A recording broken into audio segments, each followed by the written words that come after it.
Recording started. So are we all full of chocolate? I have just had an Easter nest, actually. I have just had my fifth of the day.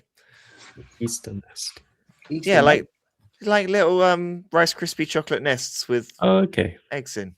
Apparently you're only meant to have 8 eggs. Is the adult daily equivalent on the packet? What, like big eggs? The mini eggs. Only allowed 8 giant eggs a day, minimum a day. A minimum a day. Recommended. Yeah. Recommended, yeah. As long as you have one apple, I suppose, Luke, we're fine, you know. I mean, has anyone else noticed the Easter egg shrinkflation this year? Did any of you get stung by that? I've not opened any of the eggs yet, so I don't. But I noticed last year that they weren't entirely round. They had been they're squished. Yeah, they're squished. Yeah. And places now sell half eggs, like M&S and Lidl just sell half an egg with like some kind of filling or stuff, but it's not really a filling, and it does feel like a rip-off. It's like, give me the full filled like triple egg. the price. Yeah. We went for a Sunday roast yesterday, and the dessert was half an egg full of ice cream and cream. Oh, that sounds solid. Yeah, though. and what was it, honeycomb on top as well. There you go. So, after a roast, though, would I be able to fill that? Would I be able to fit that in after a roast? Yeah. Okay, fair. Oh dear. Well, should we dive in? Go for it. Play the intro.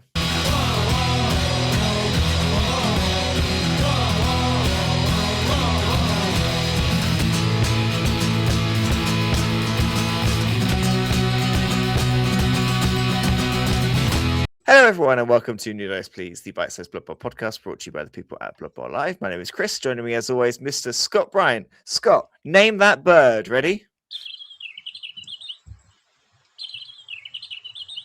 Sounds like a robin, but I'm going to be wrong. Okay. I'm either going to go for a robin or a blackbird, but the old blackbird Turnus marula, Latin lovers out there. I'm going to go for a blackbird. Okay. Joining us also, Mr. Tom Hovell. Name that bird. Ooh. Sounds a bit high pitched, doesn't it? Yeah.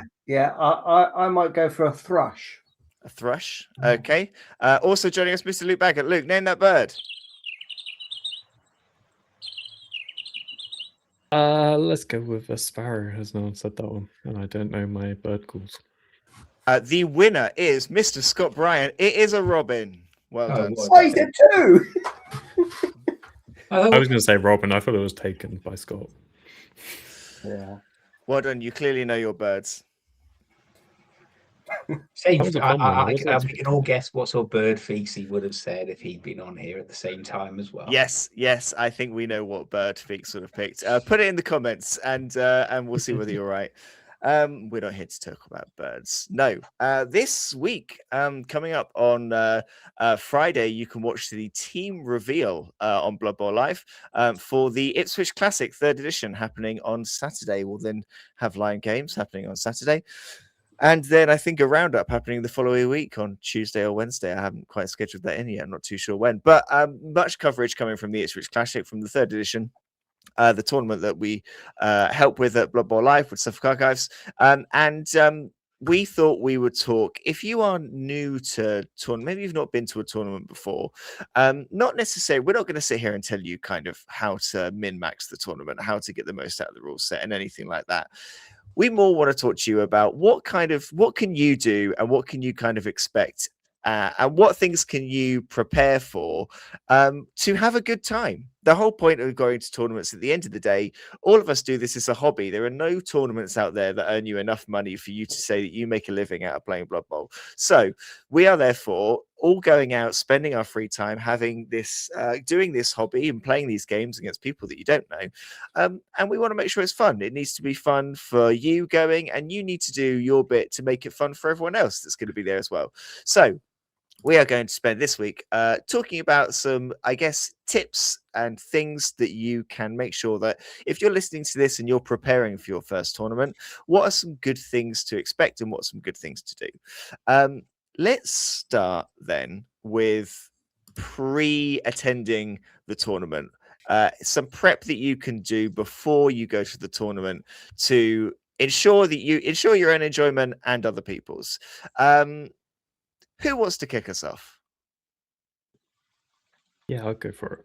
Go for So it, Luke. one thing I love doing. So the first tournament I ever went to, as I sat down at the table, the opponent gifted me a pair of dice with a sort of custom logo for their team on, and I loved that. I thought that was such a nice thing to sort of start off a tournament with, and so now I always try and buy sets of dice with my team logos on, so I can gift those out to people.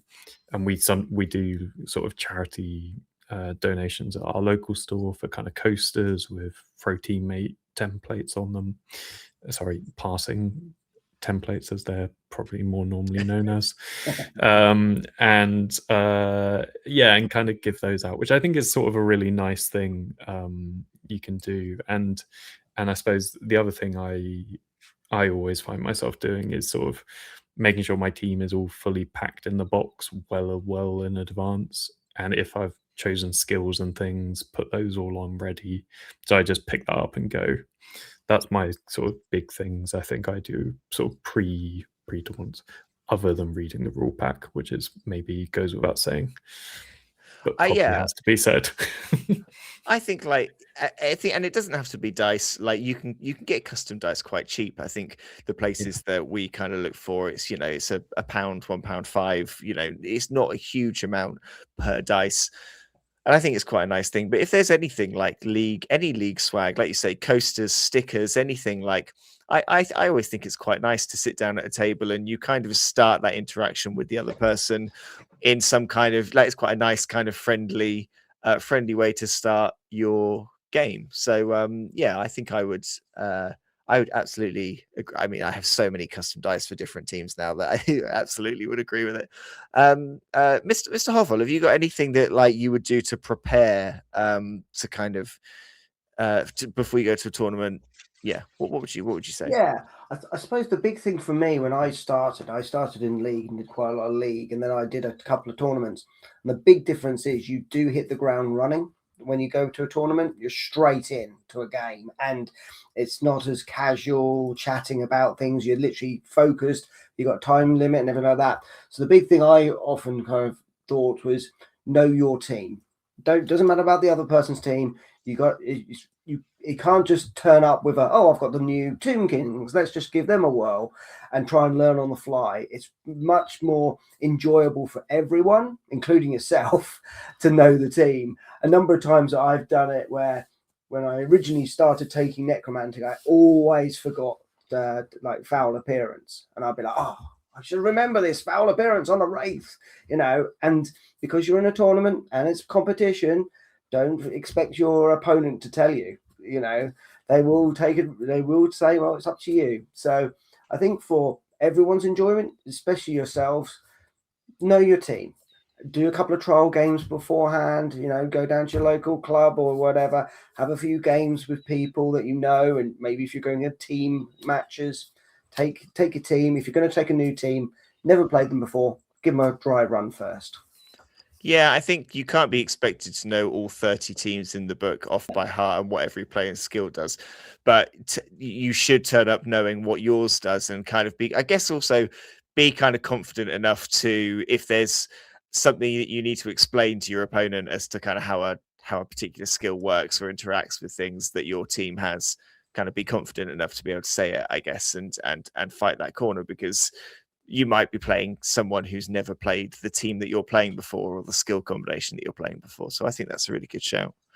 And there's quite a good one there with foul appearance, say, where when I played Nurgle, I'd quite often, and maybe we'll get to this as we sort of move on to as the day progresses, but sort of clarifying with your opponent what happens when things are forgotten is quite good.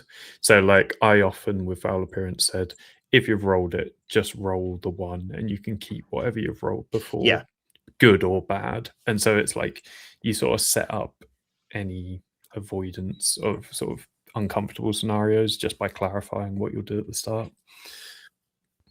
I think that's a good shout. I think Scott. yeah, just add to that, and something Tom said about there. When you're going, be comfortable with your team. And as we've all said, you're not going to necessarily know all other 30 odd other teams, or however many are going to be in the tournament. You're not going to be the only one like that in that tournament as well. There will be more than one person, and there will be more than one person who is new.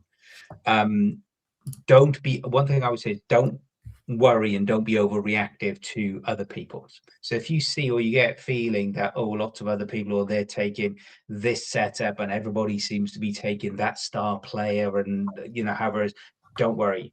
Focus on what you like and love about Blood Bowl, what team you want to, and why you're doing it. I think in terms of having expectations, if you want to turn up thinking, it's your first tournament, you want to come away with the winner, or, the best painted, whatever it is, be realistic in those expectations as well, in terms of what you want to get out of that day as well. And recognizing that as you go through the day, there will be times during it where, no one wants to be that guy or trying to catch people out or take advantage of, as Tom mentioned there will be times when for your opponent, their dice will be as hot as you've ever seen.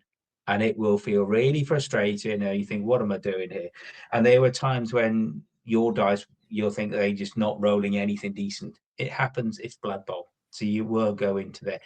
Main thing is think about what do you want. If it's your first tournament, go in and say, this is my first tournament. What do I understand? And people will help. I think I've never been to a tournament where I've played against someone who hasn't been, willing to help. Been to tournaments whereby, people have missed things, especially like on the assistants blitzes in the new edition. I think it's a 6 or 7 on the kickoff table. So things like people may forget. Luke, you mentioned it is a great example of that in terms of foul appearance. No one wants to intentionally forget or get it. It just happens. So it's at this, think about your expectations before you go in, and then for each of your matches. And I personally taken this on board when we had Andy Davil on a couple of years ago on one of the initial hot takes. And he said about when he goes in, he always will say, this is how I am going to play. How you will deal with cocked dice. You'll re-roll both dice. How you will, happy if people want to readjust the position, but when a dice is rolled, the dice is rolled. And I think when you've got that ambiguity out the way, it just helps to that level playing field. Exactly as what you've mentioned there, Luke, in terms of if you forget the foul appearance, then re-roll it later or something like that. As long as you're both happy in terms of knowing what to do, then yeah, you can do it. I think it's, but main thing for me is go in knowing I'm going to play this team. This is how I'm going to play them. This is what I want to get out of the day. Whether it's a mad, crazy roster or whether it's the top of the tree meta chasing score machine, whatever it is. I think fun. Don't be a knob. That's amazing. True. I think I would say, like, from a TO's perspective, like if there was kind of something that I would want everyone coming to my tournament to do, I think that very early pre-tournament thing, actually, it's kind of a very basic level of know where you're going, know who's running it, and have some readily available kind of contact details for those people. Like most days plan in, I know that, like, speaking with the classic in mind, it's a nice big lunch break. There's a second break built in later. There is kind of windows of breaks that are kind of built into the day to soak up any delays. And the only time you really get a delay is if you get people who are late. And most of the time, it's not a problem because you can shuffle time around in the day, and some games might finish sooner and things like that. So most of the time, it's not really an issue. But I guess be prepared to kind of do whatever courtesy you need to your tournament hosts, and have those contact details if you are going to be late. If there's horrible traffic or your train's delayed or however you're getting to a tournament, let them know. And there is normally something that can be done about it. A draw could still happen, but if they know you're coming, they can still draw you into it and speak to who your opponent's going to be. So there's plenty that a TO will be able to kind of support if there are any issues. So just kind of be prepared that wherever you are, whatever your journey is like, whatever comes up in the morning or the day before, know who you need to get in contact with to kind of make sure that you keep them informed. So when the day starts, then we've prepared beforehand as much as we can. We've set our expectations. We've got our swag ready, and we are going into our games. Does anyone have a particular kind of, whether it's game 1, game 2, or game 3, something that you either do yourself or that you would want your opponent to do to kind of ensure that those games are enjoyable?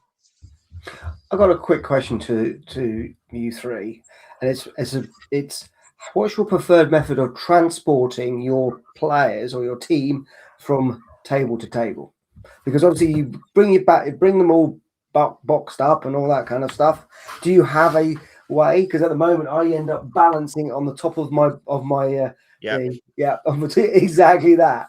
It'd be good to see if anyone else has got a better method, because it's like you watch so many people. It's like a whole load of waiters with a whole load of very delicate plates moving around the tables. I think it kind of depends on the time difference between the games a little bit.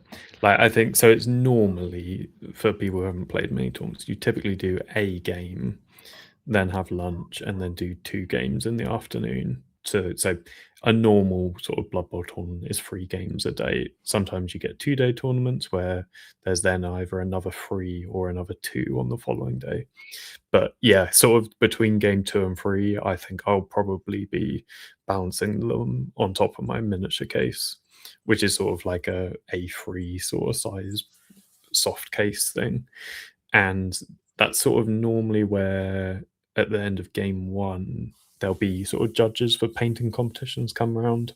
So you kind of want to set them up sort of neatly and safely. But I haven't yet been to a tournament where I felt sort of unsafe leaving models out. Like, I've always felt completely relaxed, just sort of leaving the building to go get food and stuff. But yeah, so that's kind of what I do, the sort of balancing act as well. I didn't know. I'm boring. I actually put them back in the case because I know exactly where they go in the case, because to get them in the case has been such a pain in the arse exercise in the first place that I know where they're going. So it's just pop them back in it. To Luke's point, I do after the first match leave them out, because if I'm going to be the next table or further down away from the top table as normal, then hey. But yeah, I will always try to put them back in very quickly, just make sure they're there. It's easier to get up and go. Helps other people as well. Should we have our own New Dice Please tea tray merch? NDP tea tray specifically for carrying your team from table to table. 32 and 40 mil cut out. yeah. We could sell 32 mil biscuits that just like nicely sit on it if you are having a cup of tea. You know, maybe 30 why mil. none of us are in marketing. Yeah. I would say so. I think something that I would say, and any game at a tournament, and this is aimed at coaches that ask a lot of questions and rule clarifications, and coaches that don't ask any. I think this kind of applies to everyone. And that is, I would say, like, don't get offended if somebody wants rules clarification from someone who isn't you within your game. Because we've already kind of covered that you should kind of know your team and what rules apply to your team and how that works. Your opponent, and we've covered as well, your opponent may not know. If the answer you've given doesn't sound right to your opponent and they want to get clarification, either they want to check a book or they want to ask someone, don't be offended. It's no kind of reflection necessarily on you. Like, there are some rules in the game that I think, we're in a new edition, and there are some rules that I think we'll all agree almost sound absurd. I'm thinking immediately, if you're playing ogres and you throw teammate, then you kick a teammate, and both times you kill your Noblar and it's still not a turnover. If someone's not played against ogres before, I completely understand why they would want to clarify that rule.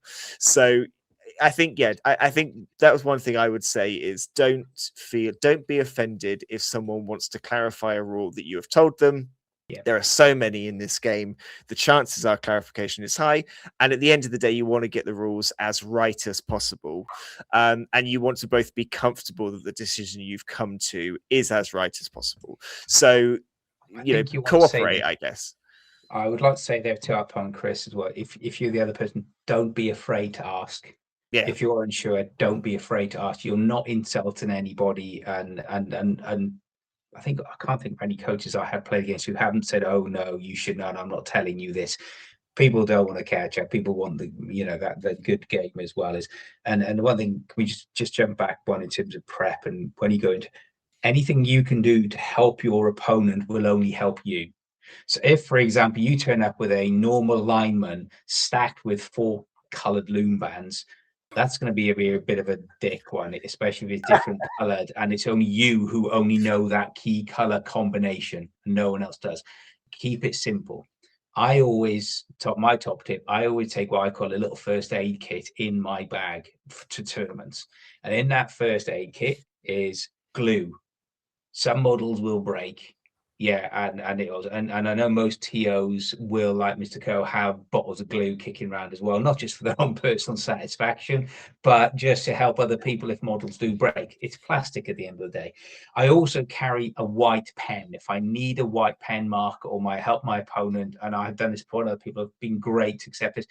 Just so I know, well, what skills does that player? Because either they don't have skills, loot spare skills bands, or anything, it helps. And I always take a load of spare skill bands, and I'm more than happy to let people for that match or even for that tournament, I'll lend them some skill bands if it helps them to make sure, well, that guy has block, but that guy has tackle, but that guy has, say, block or block and dodge together because they're stacking, then so be it. I'm more than happy to help like that as well. So I have a lot of little things like that, just so you can help mark things as well. And I think most coaches I've ever played are more than happy to help and support and, share things like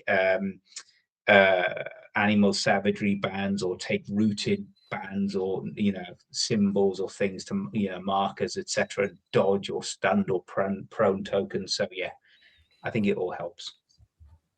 Yeah, and I think going just back to Chris's point on sort of rules and knowing when to ask questions and things. If you've never played tournaments before, you probably haven't heard of this, but there's a sort of organization that isn't Games Workshop, same difference, same person. Not related to them, called the NAF, the NAF, who sort of, I guess they probably are the sort of tournament body, is a sort of broad way of summarizing them without going into years of history. And you've probably heard us talk about them before, but they publish a sort of FAQ document, which until Games Workshop publish their own, is sort of at the moment the current I think probably universally accepted sort of rules at the moment that everyone's sort of following. So it might be worth sort of skim reading that for there's few weird scenarios where rules don't quite make sense as written at the moment. Yes, yeah, I think we're at a good point in a way that we've got the rule book, we've got the NAF FAQ. We don't have 10 different errata documents that you need to look through. So this is kind of, if this is if you are looking to attend your first tournament, at point of recording, at least in April 2026, we're in quite a good place that there isn't loads of extra stuff, but just make sure you know kind of where that extra stuff is, I guess, is a good shout. Yeah, which might then become Games Workshop stuff once it comes out. Yeah, I will not be re-editing this podcast when an FAQ comes out to change it. So, so just skip forward a few weeks. Swing that one in. Yeah. I think just an extra one from my perspective is when you're playing against someone, ask if you can, if they're okay for you to touch their miniatures. I think a lot of people spend a lot of time and effort and take a lot of pride in their painting. And some people don't like you touching theirs. Others are like, like me, where I've painted them like in the dark. I don't care. They just look horrific, and I'm like, please, you'll just be improving them with your with whatever you've got on your fingers. But yeah, just be aware of that. I've had the kind of times where I've asked people and have said, "Oh, actually, yeah, would you mind?" No, I've literally just painted them, or I've literally just glued them back together from the previous game. A very important thing that I think is possibly the most important thing about a tournament day. Tournaments are long days. Let's talk tournament lunch. I do think it's important to discuss tournament lunch. So, what can you do? First of all, make sure that if there's not lunch available or not somewhere, check where you're going. If there's somewhere there you can get lunch, be prepared to get lunch. If you know where you can go get lunch, or bring lunch. I know people who will go to tournaments and will not have lunch or not be well enough prepared. And by the end of your last game, you're not a fun person to play. Everyone gets hungry. And if they're hungry, you'll get tired. 3 games, it's a lot of attention span. Get lunch ready. Be prepared to have your lunch. Anyone particular favorite lunches that they've had at tournaments? I'm going to immediately go for the Suffolk Subterranean Showcase is almost directly opposite both a Subway and a KFC. Perfect for me. More than happy. I think last time I had that weird burger that KFC did, which was chicken in between 2 hash browns. I can't remember what it was called now. No, it's a hash brown in between 2 bits of chicken. That was the one. Best tournament lunch. Set me off for the rest of the day, and I won most touchdowns. Win. I'm going to shout out 2. First of all, Cake or Death in Yeovil last year, because they had cake. That's the first thing. Lots of cake, and you can go. The sugar levels are off the ceiling, and insulin sales are through the roof. But hey, great times. That, and fair is, when we went to Sheffield for the Davo International last year, the curry at lunch for 2 days, job done. That's great. Curry, boom. Thank you very much indeed.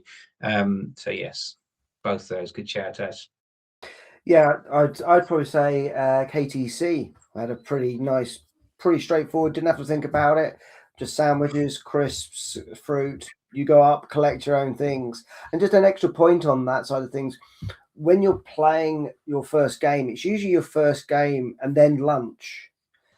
Just have a conversation with your opponent. If you're finding that it's taking too long, are you okay for your game to go encroach into lunch, or are you someone who will go, no, I will need it to stop now and I need to go and food now?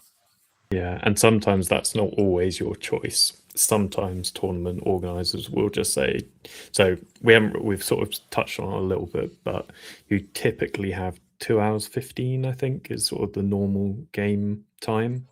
And so if you aren't used to playing at speed, getting used to playing against the clock is probably useful, because you may get some tournaments that say once that time is up, dice go down, nothing else can be played, not even if you're 1 square away from a touchdown. It's like, can be that hard.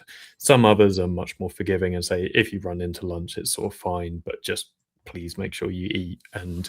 But it's a social contract when you sit down with someone. Like, you don't want to sort of abuse that and mean they only get 5 minutes for lunch because you're both taken 20 minutes longer each than you're supposed to. So it's sort of just balancing that a little bit and staying hydrated through the day. Just on that point from Luke, if you know anybody whose game is running over, pop over and say, do you want me to grab you a sandwich? Do you want me to get you anything? Yeah. So Tom, I know you're not going to be there this weekend coming. So if I put my order in, can you drop something off for the bar? Yeah. Just go for 3 pizzas and whatever fix he wants as well.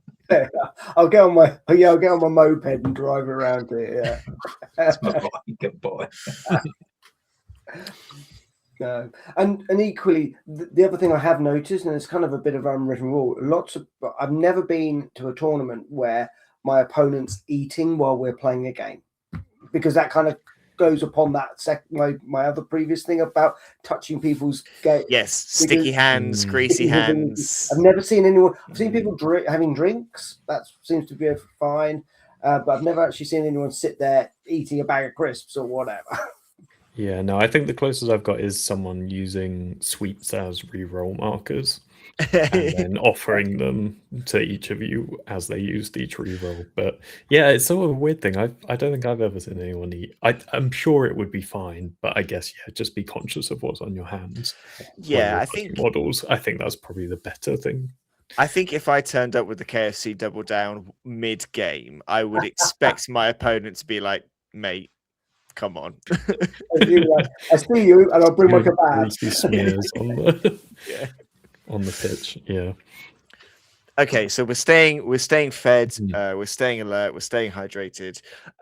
We are asking questions. We're making sure that we're happy. We're Oh. making sure everyone's having a good time. Yes, Tom Marvel. I forgot to mention one thing I have incurred many times is the scatter template. How Oh, does yeah. that? I've often found that they come to the table and there isn't a scatter template. Speak to your opponent and say, "There you go. Here's the scatter template. Are you happy with that?" I'd make sure there's one in my first aid kit, so I'm always done. Mhm. And then a bit of blue. Oh yeah, blue tack as well. A little bit of blue tack. Yeah. Fix it. It's not going anywhere. Done. And yeah, This is also one which is such a non-point because the scatter can be different every single time you roll it, as long as you set it before you roll. Yeah. So because it's a random scatter every single time, it's obviously slightly easier for everyone if you just set it, but there is not a right way that scatter template has to be placed. And don't let anyone tell you otherwise. oh, James 100%. Hadley. I 100% agree, but you've got to obviously have your North Star, so to speak, don't you? Because you've got to have it say, well, right, one goes to the right or one goes to the left or something like that. Start off with that everyone's comfortable. It's about speaking to the opponent and making sure everyone's comfortable with what's going on.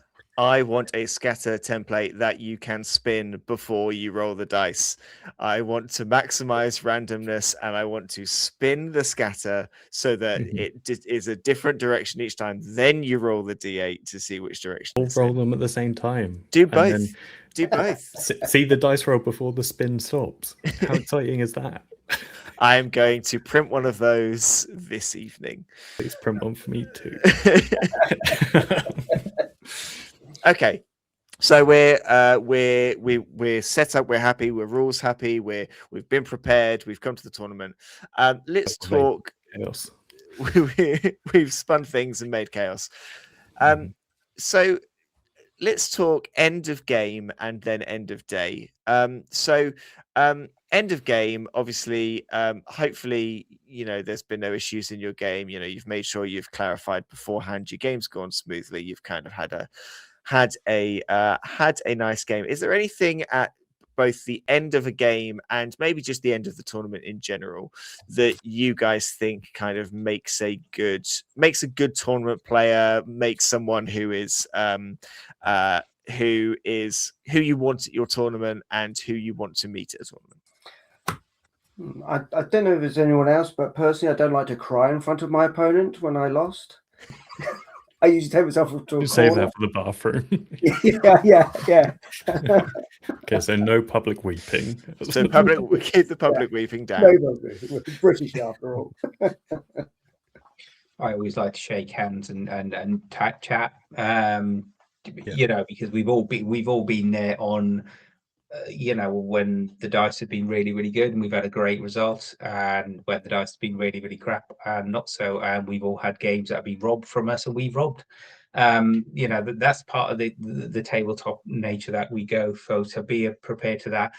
And again, there are people, and I think it's being mindful, because you will get most people, I think, most people are great and they'll chat and you talk about your shared experiences and you get to know more people in the community, and it's lovely, that is. And there are individuals who do find it difficult to talk, to talk. So just be mindful of that and be a bit empathic to all that. I think giving out free dice always breaks the ice, isn't it? It's like the Ferrero Rocher, Tom, at your parties and the ambassadors' parties. It's what puts people at ease, makes them feel loved and wanted. Yes. And most people who play Blood Bowl, we're just merch whores at the end of the day. Bit of swag. Equally, don't be offended if they say no, I don't want it, thank you. because I have had that Yeah. a couple of times where people have gone, Yeah. look, Some people really have sorry, dice. I've been to so many tournaments, I've got I so don't many need more dice. dice. Yeah. Mhm. So don't be Yeah, offended with that. Yeah. I think another thing is sort of being graceful in defeat and victory, which can be quite difficult, especially after a really tense game. But just remember you're there to have fun with another person, and you sort of sitting and stewing and being grumpy isn't then a great experience for your opponent either. And I think one thing we sort of didn't touch on earlier, but if you find yourself getting tilted during a game, because sometimes your dice just will fail you, things will go wrong turn after turn. Just take 5 minutes. Just say, I'm just going to go get a drink, have a quick walk, step outside, come back, sort of recenter yourself and come back. Yeah. And no one's going to begrudge you of that at any point. And you know, as long as you can sort of talk and laugh about it at the end, even if it's not immediately, even if you sort of shake hands and just say, I'm going to go for a quick walk, we'll catch up in a second, if there's sort of games still playing and things. So just sort of, yeah, try and make it a good experience for both coaches. But I think that's really important. It's what friend of the show, Alistair Pring, always talks about. You know, it's the 90% of people who will come back, and they're the ones who make tournaments, and that's what it's all about as well. So yeah, I think that's a good point there as well, that you you can you can tilt during a game. You can have moments of like maybe unsportsmanlike cheering during a game. You can kind of have whatever happens in those 2 hour 15 minutes, and actually you can kind of if you have let yourself down, as someone who has let himself down against opponents by being salty or grumpy, you can make sure that your opponent leaves with a positive experience by having that little conversation afterwards. You know, you can sit there. I think if you can acknowledge the fact, yeah, I lost my head during that game, and you have a chat, then you can normally end on a positive note. So you know, don't. And I fully say this as someone who has done this. You know, if you do let yourself down in a game, I had a game. It was in the South Sea Pirate playoff a couple of years ago. I'd lost game 1, just lost game 2 in complete terrible dice, and I think I probably was a little bit grumpy in game 3, which I then lost as well. And my opponent was like playing ogres, absolutely had the better of me, and I feel like he could tell that I was not having the best time by that last game. And we just like game ended and just sat and had a chat for a bit, and I left feeling so much better. And I think, you know, we left thinking, yeah, that was a good game. Oh, shame it didn't go my way. Whatever, all good. And I've spoken to him at other tournaments since, and it's been really nice. So you can, if you tilt, don't immediately think, oh well, this is a lost cause. You can redeem yourself. Just have a chat with your opponent. And if my personal tip for tilting, if I notice I've tilted, because you do know if you've tilted, I think if I notice it, I quite often will just say to my opponent, I have clearly lost the plot. And immediately I will, within 2 seconds of conversation, I've probably calmed myself down, because we've all acknowledged how dumb it is that I'm so angry during my hobby time. You know, we've all, you know, everyone's acknowledged it. We've got it out of the open, and things normally recover after that point, because it becomes a bit more lighthearted. Yeah, and then we I all think know. Sorry, it was just about to say, because we you know, there's other people like I know Tom Feeks isn't here, but we know that his standard celebration is to pull his t-shirt over his head to show his meta to the max tattoo across his chest. I was so glad I let he's a Tom go classy first. guy. We know that, don't we? Oh, we love him. What I was going to say, now I'm just picturing that very vividly, is don't be afraid to ask for tips either. I think if you're sort of like enjoying competitive Blood Bowl and sort of wanting to improve, your opponents will be able to sort of say, oh, you could have thought about this on this turn, and no one will do it. I've never had anyone do it condescendingly so far. which is probably pretty good. And maybe it's just sort of nice people we play with, but I think, you know, everyone wants to improve and will spot things that you didn't during your game, which can either, you know, cost you a win or a lose sort of result. But yeah, I think generally the community is really, really supportive for that kind of stuff. So don't be afraid to ask. Yeah. So, final things then. It's time to go home. Tournament's done. You've had whatever results you've had. You've maybe come home with a trophy. You've maybe come home with some free dice. Maybe you've come home with nothing at all. Or, you know, there's whatever's happened. Any final things to do as a tournament player before you go home? I think sticking around for Yeah. the awards is quite a big thing. Like some people I've seen have just sort of, if they know they haven't won anything, just left, which I always think is a little bit rude personally.